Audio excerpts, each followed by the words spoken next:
Husseini Adizatou Yakouba, ministre des Mines du Niger, est l'invité de cette édition de décryptage. Dans ce numéro, elle fait le point sur le programme lancé par le gouvernement nigérien afin de renforcer et diversifier le secteur minier. Après l'appel aux investisseurs, elle revient sur le climat sécuritaire qui, selon elle, est sans danger pour les entreprises qui souhaitent s'installer dans le pays.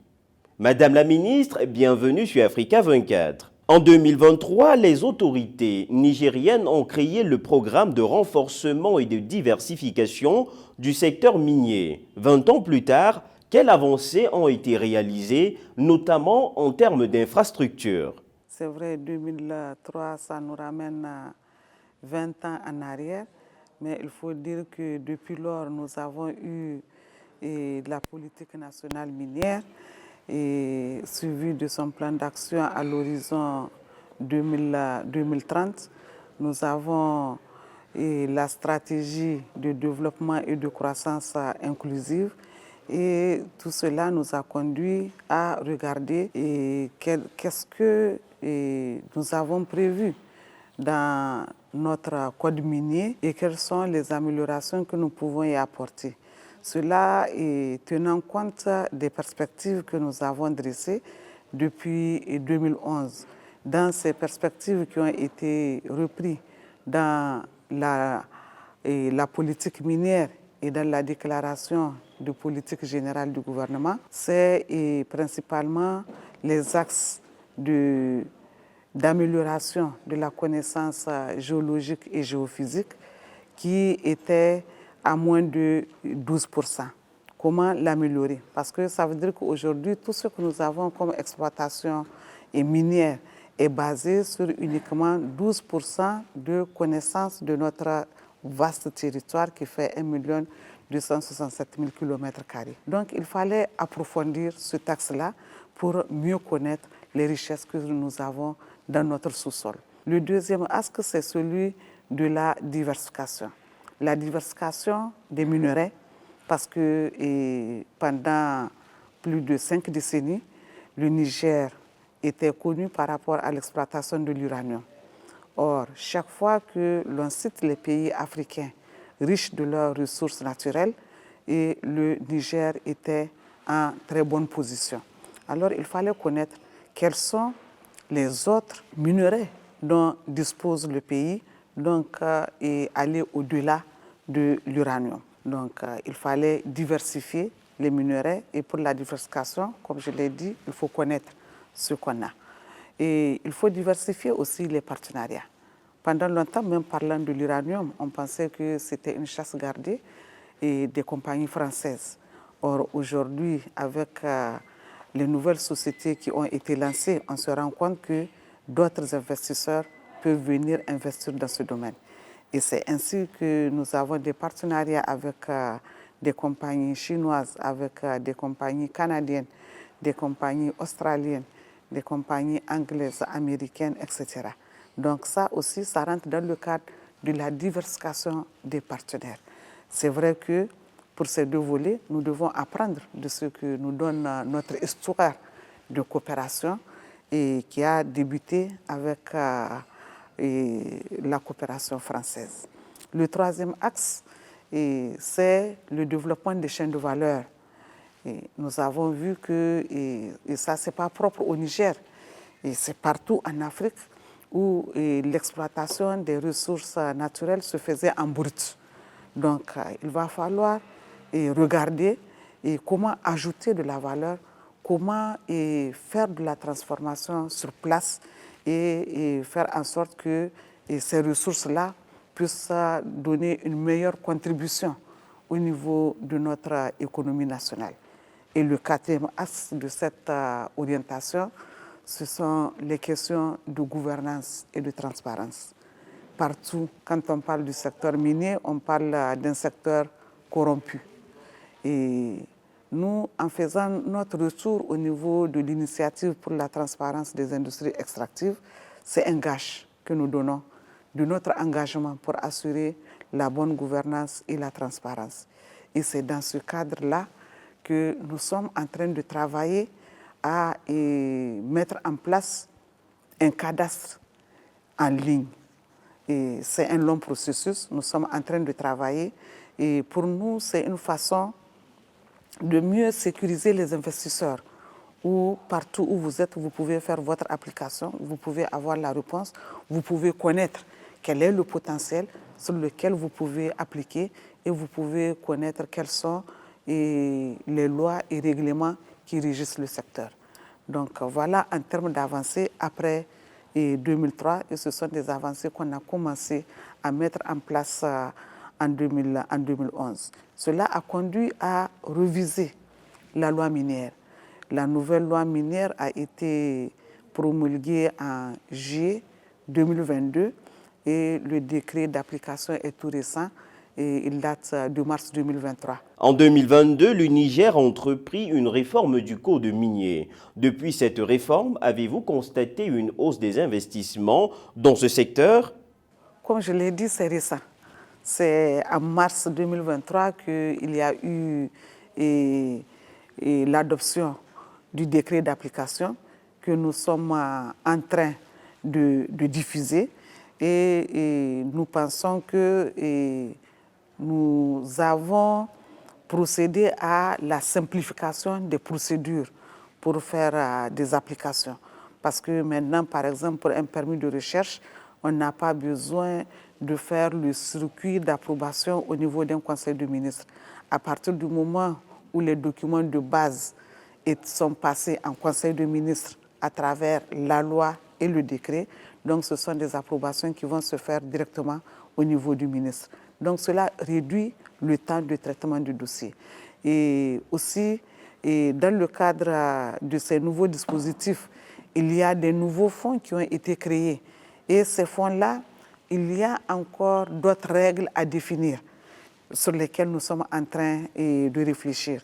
Mais bien sûr, ensemble avec les promoteurs.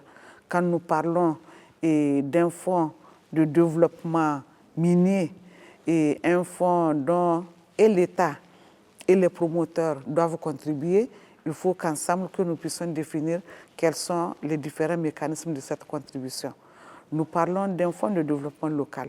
Là aussi, et pour nous, c'est une façon d'essayer d'avoir une certaine équité au niveau donc, des différentes communes d'intervention pour que cela ne soit pas au gré de l'humeur de l'investisseur où on va trouver telle qualité ou valeur d'investissement qui a été fait comme contribution au développement local au détriment d'une autre qui va engranger encore moins. Donc pour nous, c'est une façon d'avoir une certaine équité au niveau de toutes les zones minières.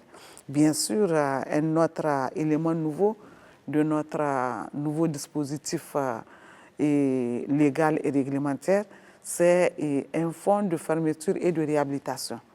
Pour la première fois, nous avons procédé à la fermeture d'une mine. Pour nous, c'est une première. Mais nous avons voulu tirer le leçon de cette expérience et faire en sorte que la fermeture soit constituée, soit considérée comme une phase au titre de l'exploitation minière. Donc, dès le début du projet d'investissement, il faut que l'on puisse prévoir qu'est-ce qu'il faut, quelles sont les dispositions que le promoteur prend pour assurer à la fin de la vie de la mine et la réhabilitation des sites. Il y a des réhabilitations qui peuvent se faire au fur et à mesure de la vie de la mine, comme il y a des réhabilitations qui n'interviennent qu'à la fin de la vie totale de la mine. Donc ça fait partie des dispositions nouvelles du Code minier. Le 31 mars 2021, la mine d'Akouda exploitée par Cominac, filiale d'Orano, a cessé sa production. Un projet de réaménagement du site a depuis été entrepris. Où en est ce projet aujourd'hui? Comment rassurez-vous la population par rapport à la gestion des déchets? La gestion des déchets, on n'attend pas la fin de vie pour faire la gestion des déchets. C'est au fur et à mesure. Et dans le cadre des sociétés industrielles que nous avons, il y a des comités de surveillance qui sont mis en place. Et ces sociétés, ces mécanismes incluent autant la société exploitante, les experts gouvernementaux que ceux de la société civile.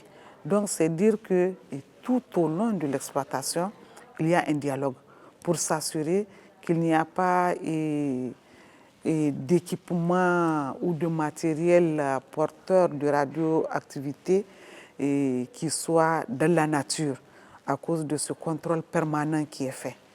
Dans le cas de la fermeture, déjà avant de décider de la fermeture, il y a eu un dialogue entre le gouvernement et les différents actionnaires pour d'abord décider de la date de fermeture. Ensuite, de décider des actions nécessaires à faire pour assurer une fermeture et une réhabilitation dans les règles de l'art. Donc, il y a eu un plan qui a été développé pour ça. Et ce plan va courir pendant une dizaine d'années. Et au besoin, s'il faut réactualiser, si ça va prendre plus, c'est un engagement des actionnaires à s'assurer qu'il y aura une réhabilitation des sites. On ne peut pas avoir 100% et la nature du site telle qu'on l'a trouvé au moment de démarrer l'exploitation, mais il y aura des dispositions qui vont être prises. Tout compte fait, même s'il n'y a pas d'exploitation, avec les effets du changement climatique, on sait qu'il y a des dérèglements qui sont faits par rapport à l'environnement. Mais ce que nous essayons de faire, toutes les parties prenantes, c'est de nous assurer, en tout cas, que cela va se faire dans les règles de l'art. Et ce processus est un processus qui est suivi autant au niveau national et par notre agence nationale de sûreté nucléaire, mais aussi de temps en temps, il nous arrive d'avoir des visites de l'AUA qui, elle aussi, essaie de regarder par rapport à ce qui se passe, s'il y a des recommandations à formuler à l'endroit des promoteurs. Il faut dire que la Cominac, avant qu'elle ne ferme, c'était quatre actionnaires. Il y a l'actionnaire majoritaire et la compagnie française. Il y a un actionnaire japonais, plus maintenant l'actionnaire nigérien. Maintenant, les deux autres actionnaires japonais et espagnols se sont retirés et l'actionnaire majoritaire a repris leur part. Et mieux, aujourd'hui, l'actionnaire majoritaire a pris sur lui, à la demande du gouvernement, d'assurer la totale prise en charge de tous les frais induits par la réhabilitation du site de fermeture de Cominac. Le Niger est aujourd'hui dans une logique de diversification des partenaires économiques. Comment rassurez-vous les investisseurs face à la menace sécuritaire? La menace sécuritaire, je pense qu'elle est sahélienne, c'est vrai, mais elle est aussi mondiale. Parce qu'aujourd'hui, ce que vivent les pays du Sahel, c'est une menace qui vient de l'extérieur de cette région sahélienne. Et nous avons aujourd'hui beaucoup de ressentis par rapport à la façon dont cette menace est prise en charge. Et le Niger investit beaucoup pour assurer la sécurité. Et nous l'avons vu, en dépit de tout ce qui se passe à nos frontières, en tout cas au Niger, et le gouvernement a pu assurer une certaine stabilité des institutions, une stabilité de la démocratie et aussi une stabilité des activités économiques dans le pays. Parce que depuis 2011, il y a eu une vision par les plus hauts responsables pour prendre en charge cette question, parce qu'on sait que sans sécurité, il n'y a pas de développement. Et aujourd'hui, la plupart de nos ressources sont en priorité orientées pour assurer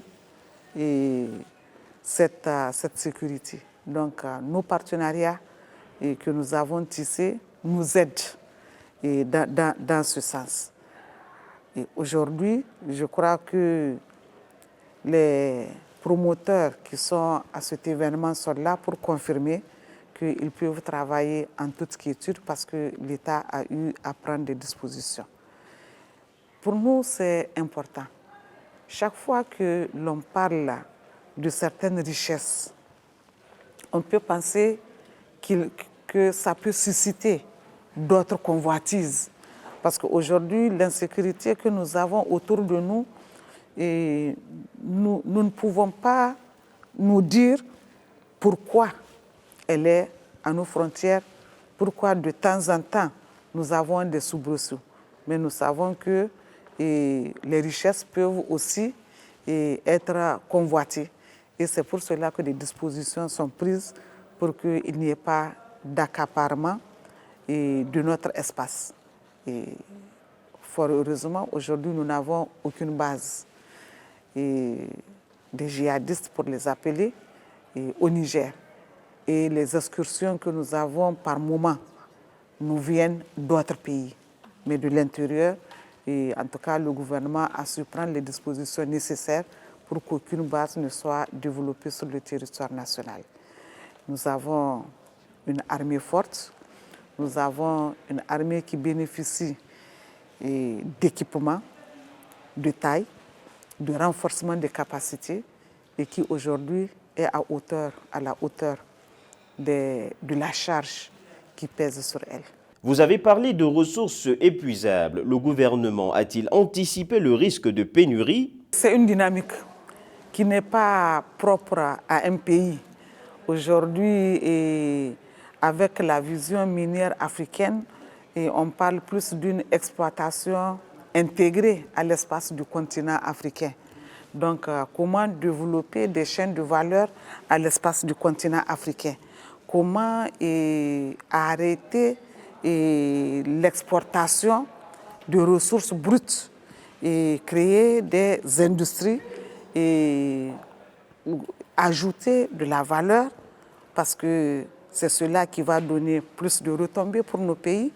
Et tout à l'heure, mon collègue de la Côte d'Ivoire parlait de l'industrie du cacao. Et alors, quand on développe le produit final, on voit la valeur que cela apporte. Alors, est-ce qu'il y a la possibilité de le faire sur notre continent? C'est ça, je pense, que l'avenir du continent africain. Comment arriver à tisser des liens entre les différents pays pour développer des unités transnationales. Parce que les frontières, elles sont artificielles. Aujourd'hui, quand je parle du secteur minier, vous prenez un filon, par exemple, au Niger, où il va continuer au Burkina ou alors au Mali. Donc, il ne faut pas se laisser embrigader par ces frontières. Et je crois que c'est ça l'esprit de la zone de libre-échange continentale, celle de créer un marché commun africain, parce qu'en ce moment-là, l'Afrique aura beaucoup plus de poids, l'Afrique aura beaucoup plus de valeur et l'Afrique pourra plus valoriser ses richesses afin de développer le continent et d'assurer l'industrialisation du continent. Désormais, l'orpaillage du Niger est régi par des textes. Quelles ont été les retombées économiques pour le pays? L'orpaillage, il faut le voir à deux niveaux. Il y a l'orpaillage séculaire qu'on a connu depuis les temps anciens, où on sait que les gens viennent, ils creusent, ils travaillent, etc. Et maintenant, ce que nous avons pu imprimer depuis 2017, avec un mécanisme d'autorisation semi-mécanisée pour faire en sorte que les nombreuses populations qui profitent de l'orpaillage, qu'elles puissent évoluer, qu'elles ne restent toujours pas dans l'exploitation archaïque et qu'il y ait un minimum de mécanisation. Et ce minimum de mécanisation peut donner un peu plus de valeur. Et cela leur permet même de chercher des partenaires afin de venir les appuyer.